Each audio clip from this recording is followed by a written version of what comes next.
Hi friends, ഇതുപോലെ മുറ്റത്ത് പുല്ലൊക്കെ മുളച്ചു തുടങ്ങിയ എങ്കിൽ ഇത് പോകുവാനുള്ള ഒരു അടിപൊളി ടിപ്പാണ് കേട്ടോ ഇന്നത്തെ വീഡിയോയിൽ പറയുന്നത്. അപ്പോൾ ഇതുപോലെ പുല്ലൊക്കെ മുളച്ചു വന്നിട്ടുണ്ടെങ്കിൽ തീർച്ചയായും നടക്കാൻ ബുദ്ധിമുട്ടാണ്.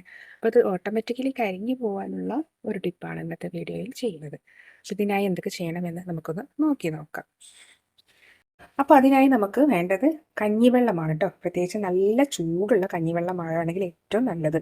ചൂടുള്ള കഞ്ഞിവെള്ളമാണെങ്കിൽ പെട്ടെന്ന് തന്നെ നമ്മുടെ പുല്ലൊക്കെ പെട്ടെന്ന് ഉണങ്ങി കിട്ടും. അപ്പോൾ ഇത് ഞാൻ ഇന്ന് ചോറ് വെച്ചിട്ടുള്ള കഞ്ഞിൻ്റെ അടുത്ത് വെച്ചതാണ്. പക്ഷെ ഇത് തണങ്ങി പോയിട്ടുണ്ട്. ഞാനൊന്ന് ജസ്റ്റ് ഒന്ന് ചൂടാക്കുന്നുണ്ട് കേട്ടോ. അപ്പോൾ ഇതിപ്പോൾ ഞാൻ ചൂടാക്കി എടുത്തിട്ടുള്ള കഞ്ഞിവെള്ളമാണ്. ഇനി ഇതിലേക്ക് ഇടുന്നത് അല്പം കല്ലുപ്പാണ് കേട്ടോ. അപ്പോൾ ഇത് നിങ്ങൾ എടുക്കുന്നതിൻ്റെ അളവനുസരിച്ച് കല്ലുപ്പിൻ്റെ അളവും കൂട്ടണേ. ഞാനിത് വളരെ കുറവാണ് എടുത്തിട്ടുള്ളത്, നിങ്ങൾക്ക് കാണിക്കാൻ വേണ്ടി ഒരു കാൽ മാത്രം എടുത്തിട്ടുള്ളൂ കേട്ടോ. അപ്പോൾ കല്ലുപ്പ് ഇട്ടിട്ട് അതിനുശേഷം നമുക്ക് വേണ്ടത് എന്താണെന്ന് വെച്ചാൽ ഒരല്പം ബേക്കിംഗ് സോഡയാണ് കേട്ടോ. അപ്പോൾ ഇനി ഒരല്പം ബേക്കിംഗ് സോഡ കൂടി ആഡ് ചെയ്ത് കൊടുക്കാം കേട്ടോ.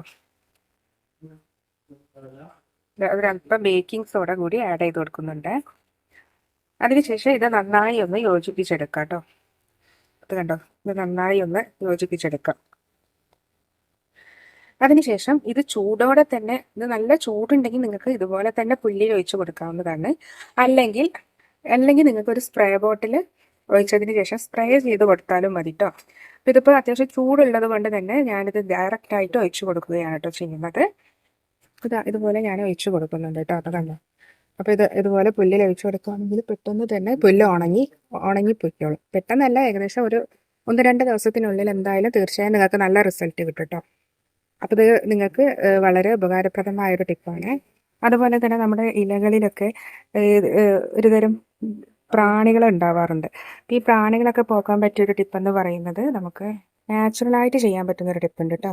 അതായത് നമ്മൾ സാധാരണ ഉള്ളിയൊക്കെ അരിഞ്ഞിട്ടുണ്ടെങ്കിൽ അതിൻ്റെ തൊലി ഉണ്ടെങ്കിൽ അതിൻ്റെ തൊലി ഇനി നിങ്ങൾ കളയേണ്ട കാര്യമില്ല കേട്ടോ. അതിൻ്റെ തൊലി ഒരു വെള്ളത്തിലിട്ട് ഒരു പിറ്റേ ദിവസം വരെ നിങ്ങൾ ആ വെള്ളം സൂക്ഷിച്ചതിന് ശേഷം ആ തൊലിയോട് കൂടി ഇതിൻ്റെ വേരിലും ഇതിൻ്റെ ഇലകളിലൊക്കെ ഒഴിച്ചു കൊടുക്കുകയാണെങ്കിൽ തീർച്ചയായും ഇതിൻ്റെ ഉള്ളിലെ പുള്ളിക്കുത്തുകളും അതുപോലെ തന്നെ പ്രാണിയുടെ ശല്യമൊക്കെ നിങ്ങൾക്ക് മാറ്റാൻ സാധിക്കും കേട്ടോ. അപ്പോൾ ഇത് നിങ്ങൾക്ക് ചെയ്ത് നോക്കാവുന്നതാണ് കേട്ടോ. അപ്പോൾ വളരെ നാച്ചുറൽ ആയിട്ടുള്ളൊരു ടിപ്പാണ് ഇത്.